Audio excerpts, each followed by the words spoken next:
রহস্যময় দুধের সাগর নিয়ে বলবো আজ। বিশাল সমুদ্রের বিপুল বিস্ময়। সমুদ্র নিয়ে কোনো কালেই মানুষের জানার আগ্রহের কমতি ছিল না। বছরের পর বছর যায়, শতকের পর শতক, তবুও সমুদ্র নিয়ে মানুষের জানা যেন শেষই হয় না। এ যেন এক অফুরন্ত জ্ঞানের পাঠাগার।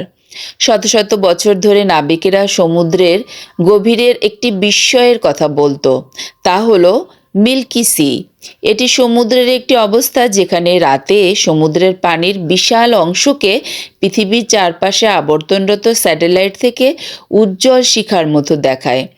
এটা বেশি দেখা যায় উত্তর পশ্চিম ভারত মহাসাগরে। এই সাগরের অবস্থান সোমালিয়ার দক্ষিণ উপকূলে।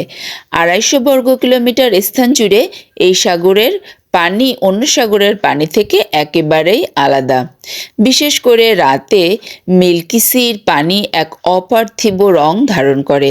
পানির রঙের কারণেই কালের বিবর্তনে এই সাগরের নামের সঙ্গে মিল্কি অর্থাৎ দুধের ন্যায় সাদা শব্দটি জড়িয়ে পড়েছে।